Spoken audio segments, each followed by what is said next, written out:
I want to welcome you to the most remarkable journey you will ever take. We have long wondered about the mysteries behind the resurrection of the dead, or the transformation of human to divine. We have asked ourselves these questions. Why am I human? Where are we going as a human race? Why did God create us? In these next 26 weeks, we're going to learn the answers to these questions. We're also going to learn about the powers that lie within us, that creativity that enables us to prophesy, to heal, and to discern. Our sailing vessel that will take us from earth to the heavens is known and called the Nautilus. If you remember, the sea creature is one which always closes and seals off its chambers as it outgrows it and builds a new one. And we must do the same thing. For we must cease being what we are in order to become something different. And like the Nautilus, we must leave behind our old ideas and concepts. So please join me on this very wondrous journey. I'm your hostess, Elizabeth MacDonald Burrows.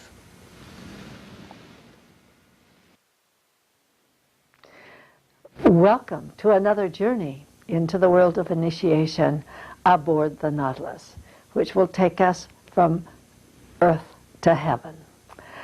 A number of years ago, I did a seminar called God in the Universe. I'm always struck by the fact that we have so many different concepts of God, and at the same time it seems that everyone is searching for him. He is hard to explain, as we have discussed before, because he is both within us and without us. And I have always loved those scriptures from the Gospel of Thomas when Jesus said, if you say that he is in the sea, the fish will precede you. If you say that he is in heaven, the birds will get there before you do, because God is both within and without. And it is, of course, a fact that the without makes God present in everything that we view, in the mighty mountains and the trees and the flowers. They are more than just his creation. They are like us. They are cells in his body. They are a progressive part of the universe of this 150 billion galaxies, or however many there are. And a result in our search for God, we put upon him our concepts. In other words, we make God almost human, a reflection of ourselves in many ways. Of course, better. I mean, I think back when I was a child, and more than a child, actually, much older than that, I thought God was a deity that really sat up there somewhere in heaven, and that you could go to him and he took care of all your problems.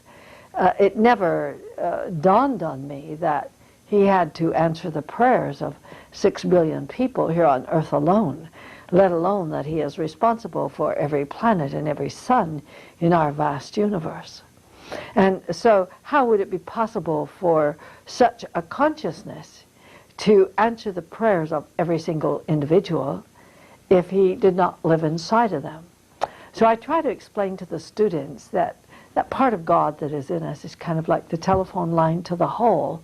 And when we have this great worship of him, he makes it possible for us to have so many miracles. But I'm sure there are many out there, thousands, I'm certain, that still believe that God is a deity that sits up in the sky.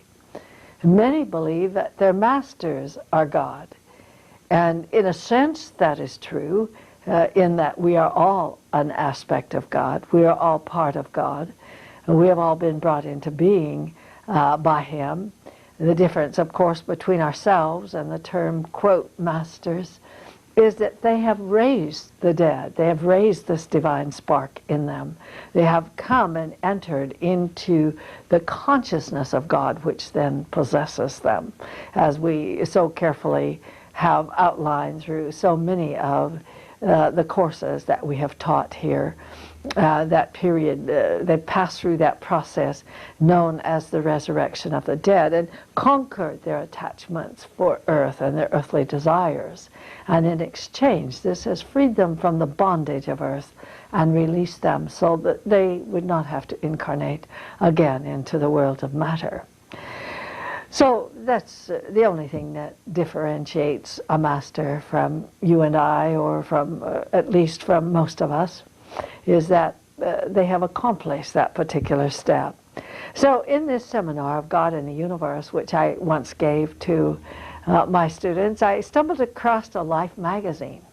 Actually, this Life magazine came out in 1990, so you don't have to run to see if you can obtain it, but it's a very beautiful magazine. In the very front page, if we can get a close-up here, it just simply shows the universe of the stars, and in big white letters it shows the word God. And I'm going to read you of some of the concepts that people have about God as I found them in this magazine. I've kept it all these years because I think of us and our concept of God. Like, for instance, if you gave the Bible to 1 billion people, we would have 1 billion interpretation. There would be a similarity, yes. And if people belong to a certain denomination, their analysis of what they're reading would take upon itself the color of that denomination or the tone of that denomination. So this reminds me of how varied we are. In our search, Agnes Collard is dying at the age 67, inhabiting a world of chemotherapy, injections, and transfusion. She is in the last stage of a 4-year siege of leukemia. Many people have a first intimation of mortality at around the age of 40, when they realize they have finally lost the youth that protected them from death. Curiously, I never felt 40 when I was 40, and even in my 50s I still feel young. I'd never been sick. Even though the cancer was a surprise to me, I didn't feel condemned. Cancers of this sort at my age are slow acting, and I thought the doctors would be able to cure it. Then about 18 months ago, the cancer came back, and the doctors told me that it was here to stay. I'm going to read a little bit more because, of course, we want to cover her concept of God. But I do want to tell you that you will never age past the age of 40. For some reason or other, something happens. I'm not sure exactly what it is. No matter how old the body may give, what's inside ceases, in a sense, to get older, because we don't have that same expectation. We're not waiting for the age of 18 in order to drive a car. We're not waiting for the age of 21 in order to take our first drink. We're not waiting for this age 24 or so to graduate from college. We've stopped waiting for the years to pass, and perhaps that has something to do with it. I myself find an agelessness, a sense of infinity. I do not remember ever having gotten any older since the age of 40. I can look in the mirror when I choose to do so, and most of the time I prefer not to. But, and I realize that the body is aging. However, inside it is still the same. And all of you out there, many of you have already realized this, and many more will as the years pass. That's why it's so sad when we treat an elderly person unkindly because we don't like their wrinkled body, or because they appear ugly to us when we are young, because this body, that body that they wear, is a shell. It is just a ripe shell about ready to fall off, and has nothing to do with what they are inside. I believe I probably mentioned that long ago I discovered we were all the same age. We came into existence, or potentiality, at the beginning of the universe. So we cannot look at one person or another and say, well, you're older than I am, because we all were brought into that potentiality when at the beginning of time. and certainly at the beginning of our own world, because, of course, we're a part of this world that we're growing up on. But we don't stop to think of that as we look at youth, as we look at middle age, as we look at old age. She said that the death sentence does set you apart from other mortals who will keep on living. You find yourself thinking, I don't have to plan for that. I will not be here. I even feel somewhat removed from my children, but closer to God. I don't know what or who He is, but I'm almost sure that He is there. I feel His presence, that He is close to me during the awful moments. And I feel love. I sometimes feel wrapped, cocoon in love. I often feel it more strongly right before I go to sleep. Then I think of my parents who died years ago, and remember what the priest told me when I grieved for my father. People die, he told me. They rot and turn to dust, but love is forever. And of course I would take argument with the priest because the bodies may rot and turn to dust, but our parents, our children, those that we love, and ourselves, never. For we are more immortal than the wind and more timeless than the ages. Archbishop Desmond Tutu, who was awarded, of course, the Nobel Peace Prize in 1984, said, when I was young, I thought God as a grandfatherly figure, which made God very accessible. Now inside of me is an almost imageless conception, a dark light or a light darkness. I find God through the clues given in Jesus Christ, that God is caring and compassionate, that God has deep feelings about us, and God is always available. You know the wonderful story of Elijah when the prophets Baal, when the call to Baal and he didn't answer. When they called, and Elijah said, maybe your God is deaf. Call loudly. He is asleep, or he is on a journey, or he has gone to the restroom. I am one who has faith that is reasonably stable. There have been moments when I saw awful things that police did at students at the University of Fort Hare nearly 20 years ago. I broke down in a Eucharist service. Ultimately, all you can say is that God does not occupy an Olympian fastness remote from us. He has this deep, deep solidarity with us. God became human being, a baby. God was hungry, God was tired, God suffered, and God died. And God is there with us. There is a beautiful story about a Jew in a concentration camp who was made to clean the toilets. His Nazi guards taunted him. Where is your God now? The Jews quietly replied. And the Jew quietly replied, he is right here with me in the muck. Johanna Ashang was 18 when she flew from Ghana to Beirut in 1972. With the civil war raging on all sides, she has worked as a housemaid. I think that God is both black and white, because the Bible said He created man in His image. Why would there be black people if God was not part black? Why did God make us black? All over the world, people hate blacks. Since we saw the light of God, we Africans have clean hearts, and we welcome everyone to our land. But whites never welcome blacks. We don't understand why God made it this way. The Muslims say that Muhammad had eyes of light, but I don't believe this. I think that God's eyes are like ours, very big so that He can see everything. I think He has blue eyes. When I was small, the priest told us that God wears a long white robe. I see Him that way, and I think that He is a very, very old man.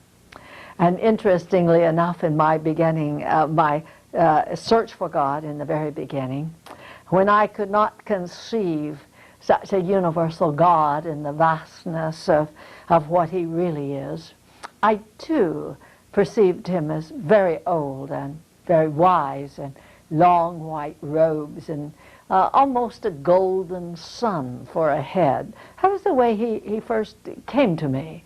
And through the tremendous light of his face, a sun, he taught me how a solar system came into existence, and ultimately led me to his omnipotent and omnipresent self. And that is the advantage of having the personal God. Personal meaning that we relate and share with that personal aspect of God that is with each of us.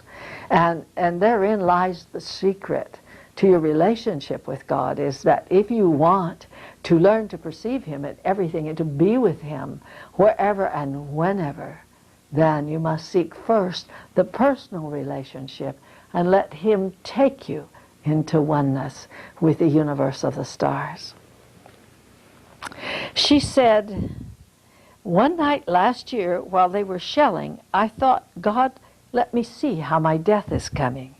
I saw a hand in the dark with 5 gold fingers on fire, red fire. Then it fell in the field in front of the house, and it turned round and round, digging into the ground. The earth came up like a flower bursting in the ground. I cried because I thought, is this the way I'm going to die?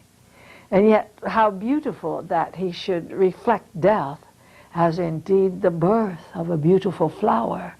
For I think that death should be honored as much as birth, because we are taking off the aged, nutty, wrinkled body, that we can become light, more mortal, no illness, no more aging. I have never heard His voice, but sometimes if God wants to tell me something, He puts it in my dreams. Sometimes the dreams are telling me, don't pass here. I think God has saved my life from fighting many times. God is always happy. He likes places where there is happiness. When we don't do what He wants, He gets annoyed. But He controls His anger. He punishes us, but when He sees it's enough, He stops. He loves everyone, even His enemies.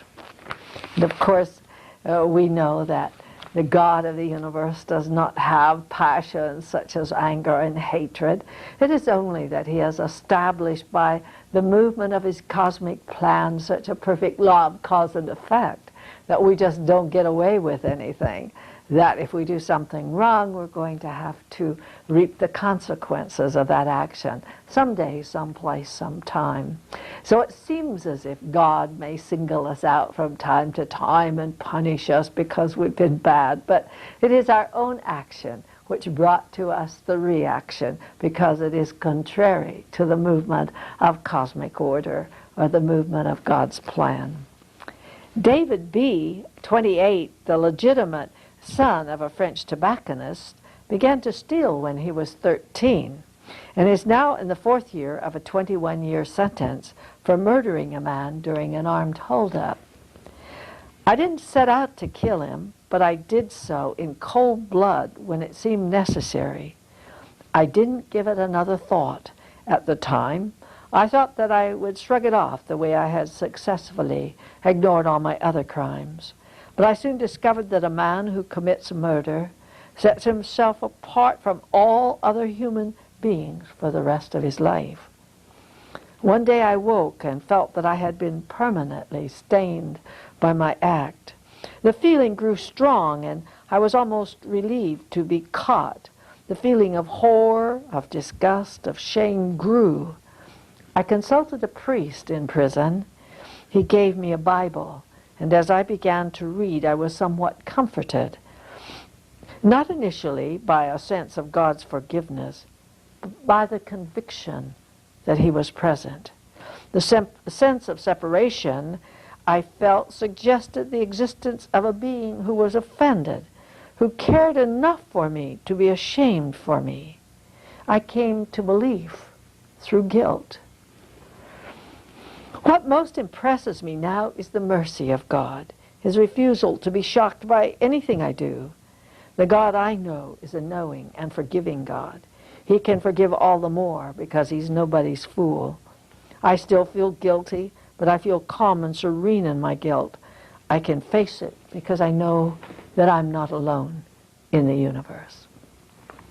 And he has defined here the way, almost the way that God looks upon those who have committed crimes. God knows that they must suffer, and he pities us when, he pities us when he knows the price that we have to pay for every wrongdoing that we've done. And therefore the door of reformation, the doorway back to God, is always there for everyone, even the most hardened criminals. And what people don't seem to realize is that everyone is destined for the resurrection of the dead, that transformation of human to divine. Those who have committed crimes are not excluded from this, because we are a world family, and no matter how we may look at it, we are intertwined with those. We are, in a way, related through the consciousness of our world to those who may be imprisoned and those who may be suffering because of it. Keep in mind that before you condemn, that you must study the circumstances of the person that you condemn, and try to place yourself in the hypothetical situation that they were in, and see if maybe if you had been raised the same way and the same thing had befallen you, maybe you might have done something equally rash. No one will know, not even you, just God. But God does not turn his back upon a person because they have committed a crime. He does not turn his back because a person has done a wrong. And this should be a comfort to us, because not one of us could look up in the perfection and claim to be the perfection that we ultimately will become. I like this one very well because this is a second grader, and it's often said that how is it something about how children, the innocence of our children, and how they perceive things in some ways so clearly and uniquely. Christy Flans is a second grader in West Des Moines, and she's studying the Mideast crisis and looking at a lot of colorful maps. God made the weather forecast. He gives us gifts like trees and bushes and green grass.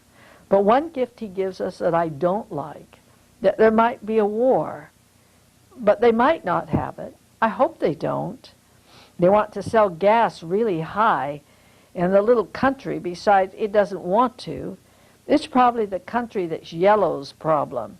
God could keep a war from happening. He could have bad weather. God makes people's lives better. He made my dad be a pushover. He buys me more toys than my mom. But sometimes God sort of not nice, because one time he made this machine where you try to set it and grab a stuffed animal. He didn't give us luck on that, and we spent $4 just for that. $4.25, and we didn't get any stuffed animals. Jean-Paul Kaufmann, 46, a French journalist, was freed by Muslim terrorists in 1988 after 3 years of captivity. It was the second or third day I was sitting tied to a chair in a dark room. I felt in that solitude I had no one to speak to but God. I felt very close to him then, perhaps because there was no one to distract me. I feel further removed from God now, and I'm back with my family and comfortable surroundings. In that prison, I was face to face with God. I almost missed the luxury of that solitude and that intimacy that I had with God. I try to find it now in my house in the country, but the intensity can never be repeated. I knew that God was with me in my ordeal. I can't tell you how I knew.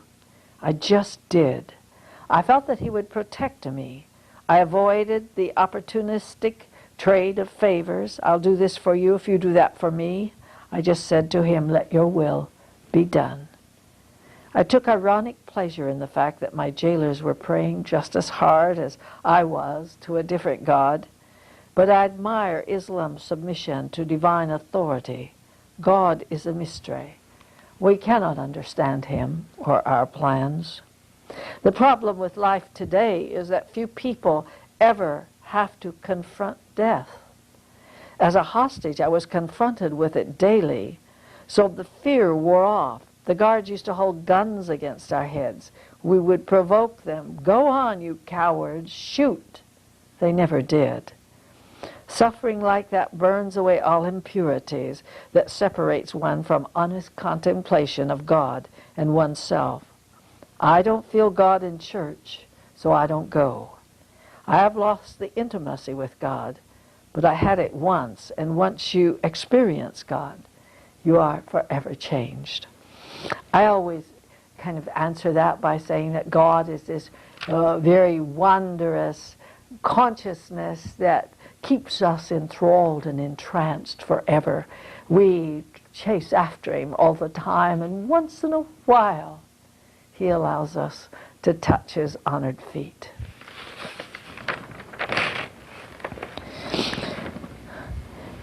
And let's see here. Rabbi Adin, 53, I think it's Stansaltz, 53 is a world-famous authority on the Talmud. I cannot say that I never rejected God. Indeed, there were years when I took no interest. And this is the greatest rejection, much more than hostility or lack of faith. But the world becomes too limited, too stupid without him. A person has the right, maybe even the duty, to converse with God, to ask for things and to come to him with grievances, to say you're unjust. This is the right every child has, to come and cry, why do the other children have more?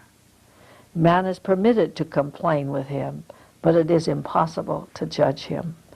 Man is permitted, or it is funny, sometimes tragic, that a person who can't make a correct account of his own reality, can't even understand a simple mathematical equation, wants to understand the Almighty. And so it went on with the number of people in this very special edition. A Hollywood producer was married to a songwriter and had a 3-year-old daughter named Hannah. I lost God when I was little. I remember praying just twice as a child. Once when my uncle was sick and when my dog was hit by a car. When I go to the Orthodox synagogue, I couldn't connect to it. The service was read in Hebrew and it seemed foreign. The first time I was sure there was a God was when I was 23. I had to have an abortion and it broke my heart. It just killed me. For months afterwards, I mourned the loss of this child. I was living with a guy who wasn't prepared for the situation, and neither was I. One night, some months later, I had a dream. My daughter came to me and said, "Don't worry, Mommy, I'm coming back to you." She had golden ringlets and was a little bit chubby with big dimples and a wonderful smile. In 1986, my daughter was born, and it was her. Hannah, Hannah in Hebrew, means a gift from God, and she is.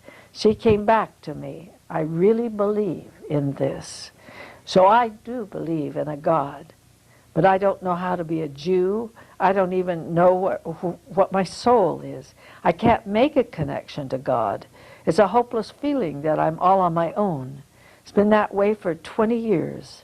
I'd just like to know for one day what it feels like to hand your life over to God and say, whatever will be, I accept, to truly have peace of mind.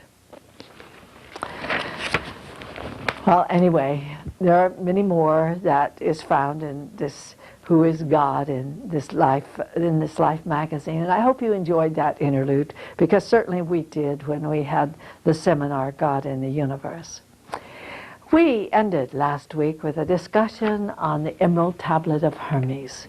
We took a look at how it defined this metamorphosis of human to divine, or the resurrection of the dead. And so I thought I would go in now into a bit of the Hermetic philosophy to add a touch. Of course, a philosophy written by the same person that wrote the Emerald Tablet. And one of the reasons that I want to introduce you to some of the philosophies is to show you the total universality of God. God cannot be confined or limited to a singular religion, philosophy, or even a scientist. I wrote in the autobiography that I'm currently writing the scriptures that love God and then love each other, and how by following these two commandments we could eradicate war, all the wars and the hatred, the anger, the separation by denomination, separation between religion and science, and separation of religions and separation of philosophies. Everything, all of this could be annihilated by the obedience or following of those two simple truths, to love God and to love each other. And yet we cannot even follow those two commandments. We try, and we try to do the best that we can, and I think we're improving. I see many wonderful things being done upon earth today, and people who have dedicated their lives to making this a better world, and I honor them. And I think we're improving as a human race, as far as I'm concerned. But nevertheless, we still war, fight, argue, and claim total proprietorship for the robe of Jesus. I remember before I was taken to meet with Jesus the first time, I knelt by my bed and I prayed to God to send Jesus back to earth, because I said, you know, I don't want him to have died in vain. And if you're not going to send him back now, let me help carry his cross. Because I saw everybody fighting and warring over total proprietorship of his robe, and this wasn't what he died for, and it wasn't what he lived for. He lived that we might have the teachings on how we could become as he. He came to teach us the way of peace and to give us a path by which each and every one of us would be able to become as he. These things I do, ye can do, and greater. And as we do sometimes in our sessions, next week we will take up some of the teachings of Paul.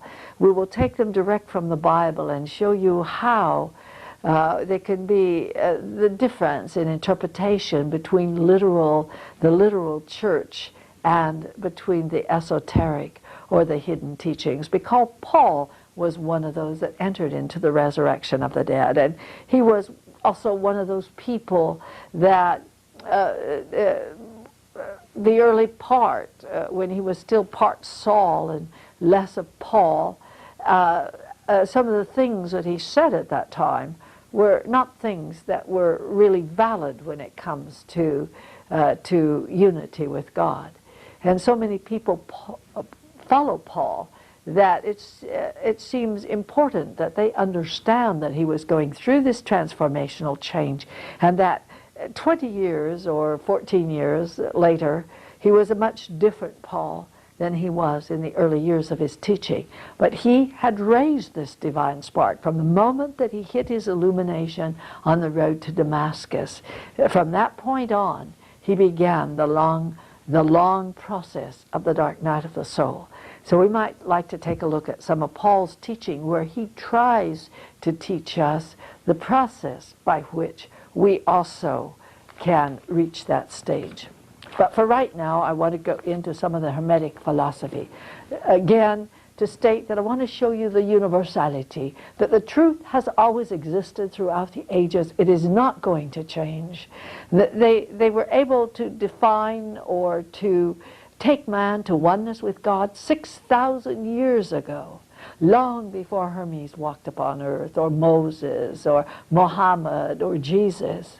They worshipped in those days, 6,000 years ago, direct worship of God and all the forces of God's creation. So in Hermes, who was, of course, trained pretty much in the Egyptian came into mastership through Egypt, as also did Moses.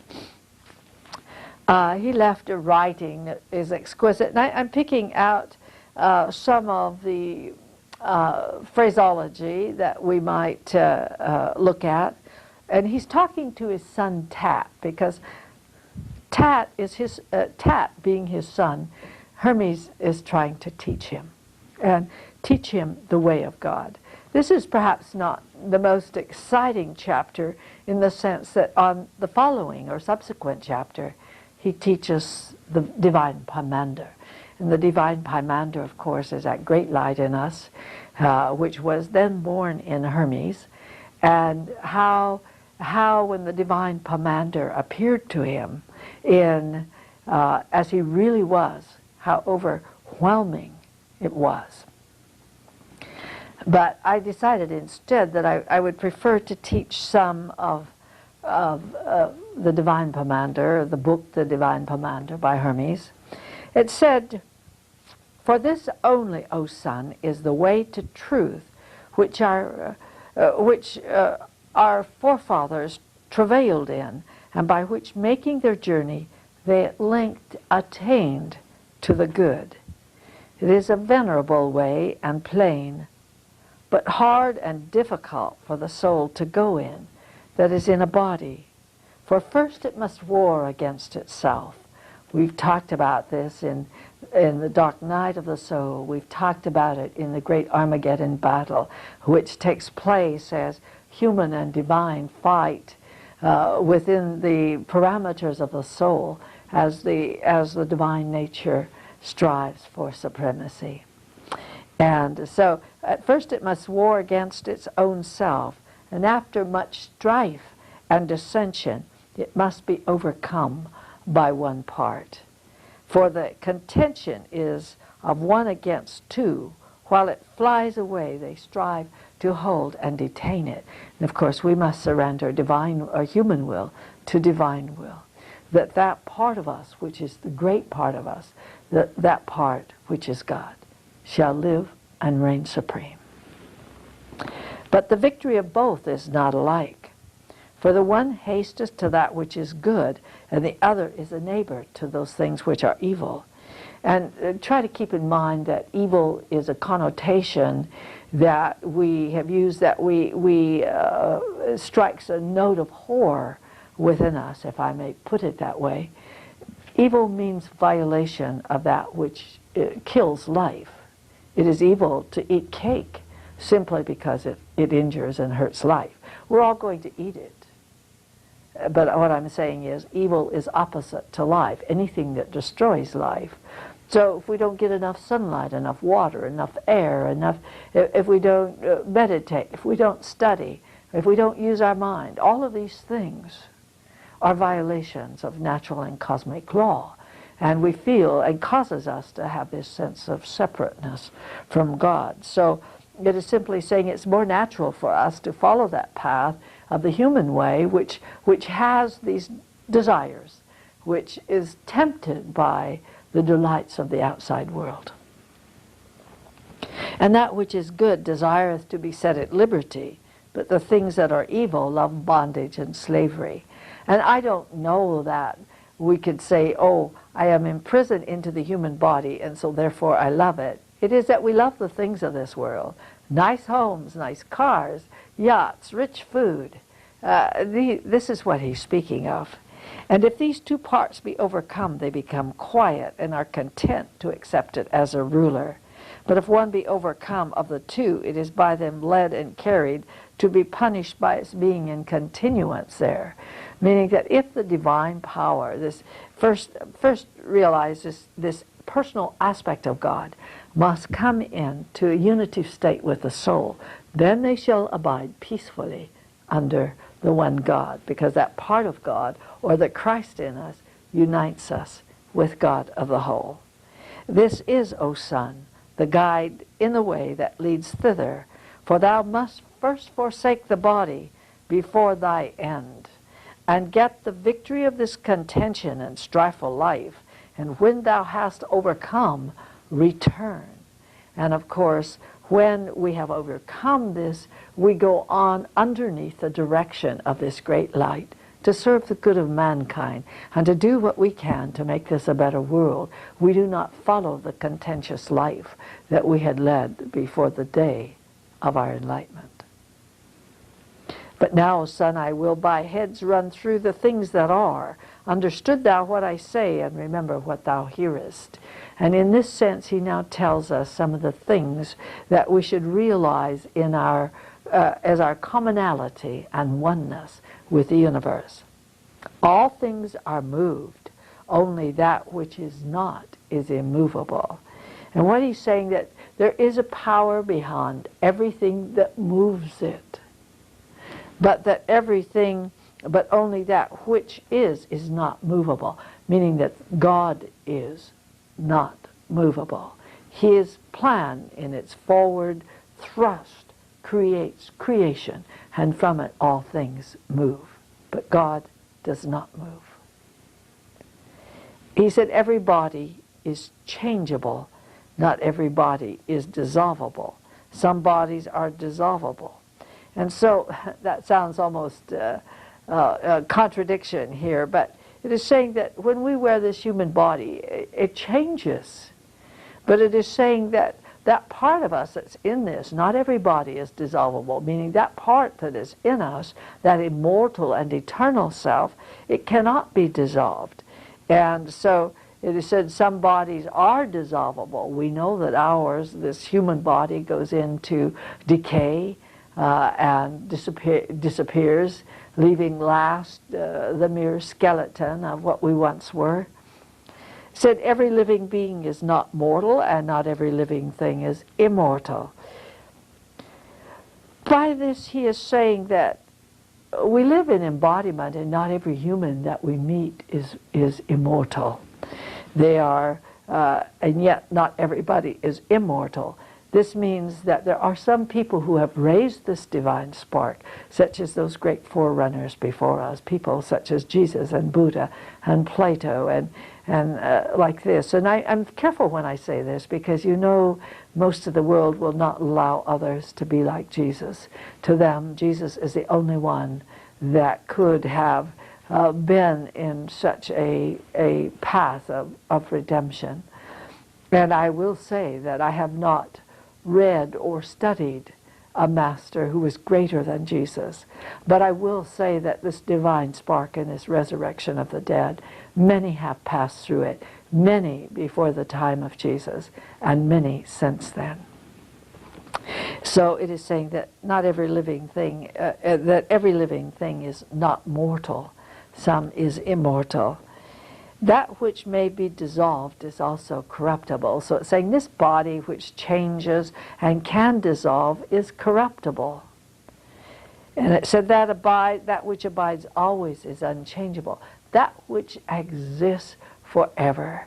God, the movement of cosmic order. The tree will come and go, the tree will change, but that's an outer shell in the body of God. It is not an immortal thing. That which is unchangeable is eternal. So only that power which creates is eternal. And that power is God.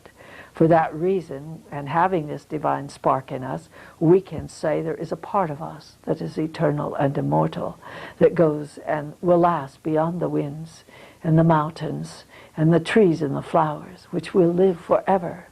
That's why we seek to unite and become one with it, for then the soul too shall dwell and enlist itself into the joys of immortality.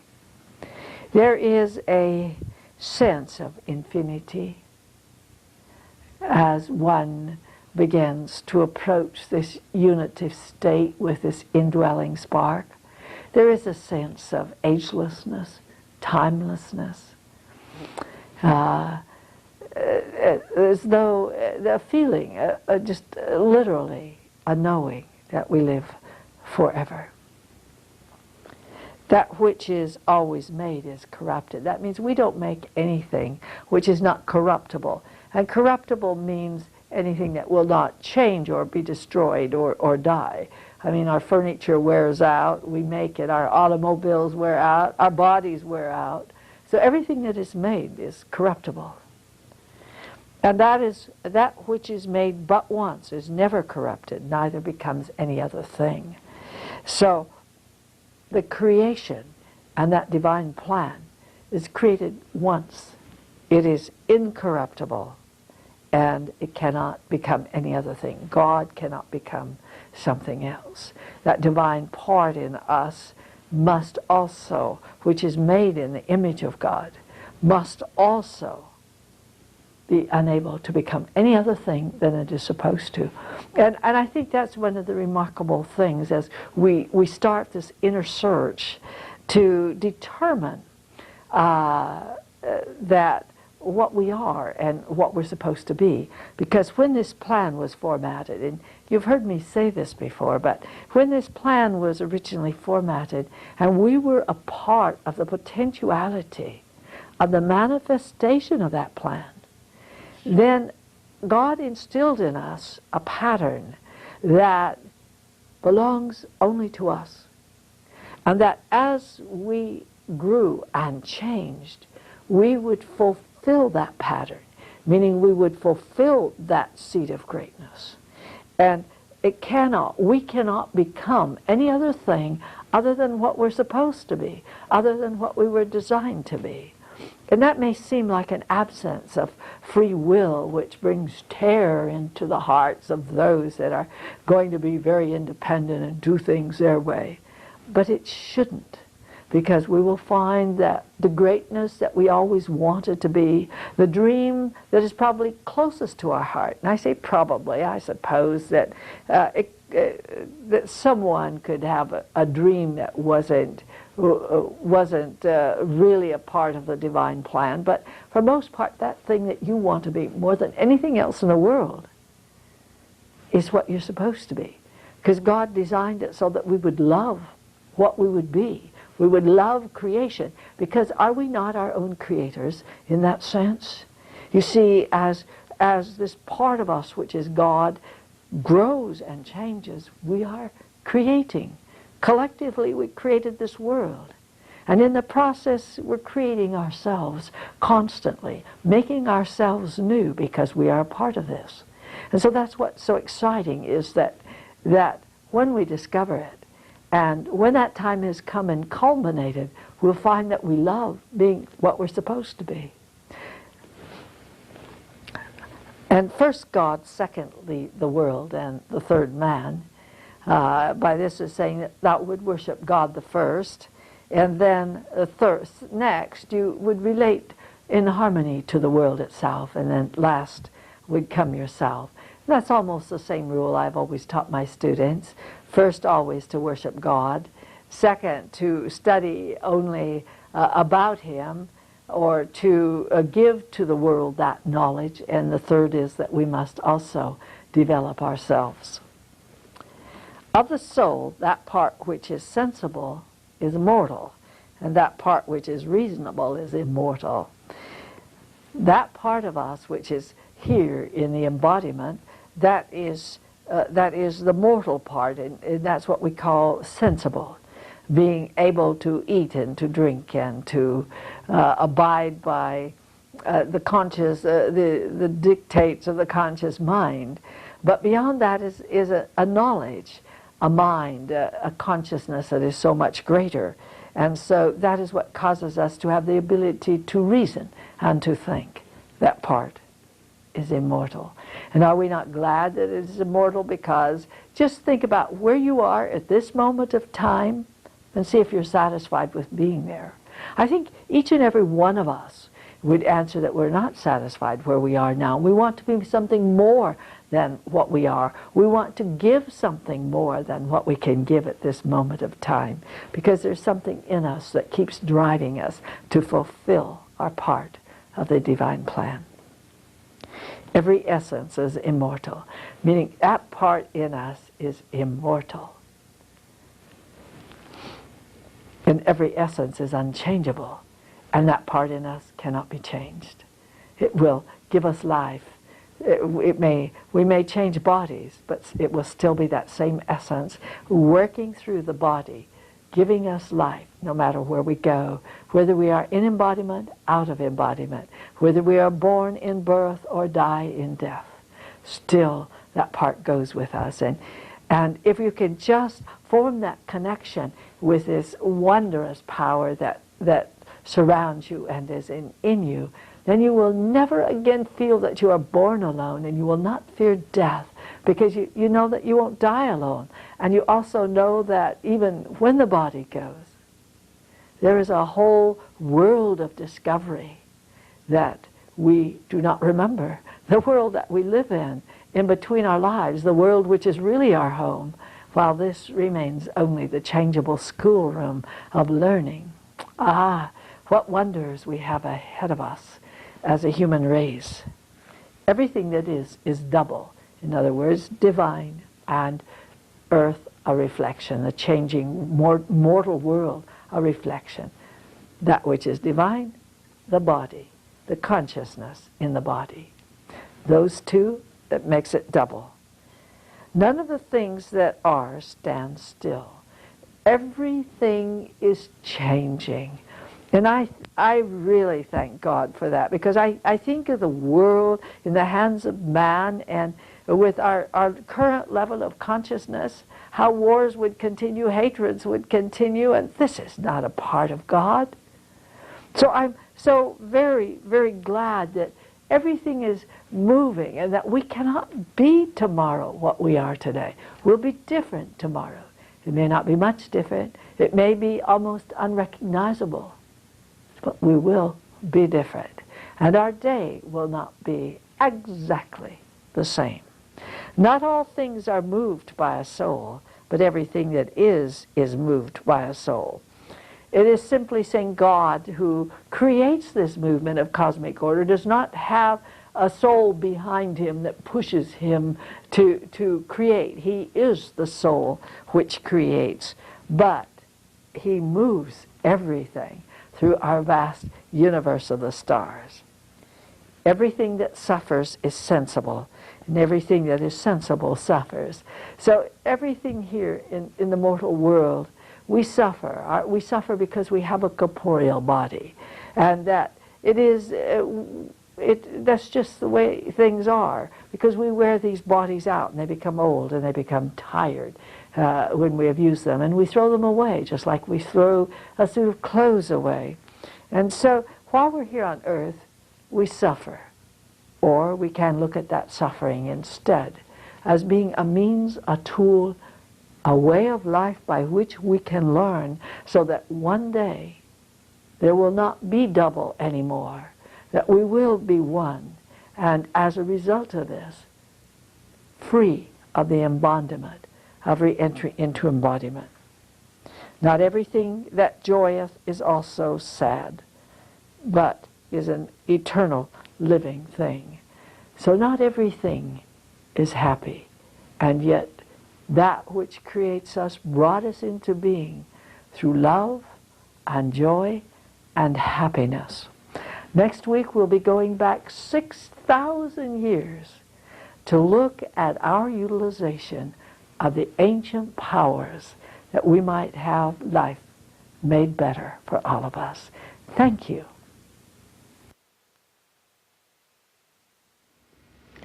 I want to thank you for joining us on this special journey aboard the Nautilus, which has taken us from Earth to heaven. If you have any questions or wish to be on our mailing list, please call area code 206-362-4134. Area code 206-362-4134. Or join us on our website, Mystery School, one word, mysteryschool.org. The God in me bows to the God in you, and may heaven walk with you all week.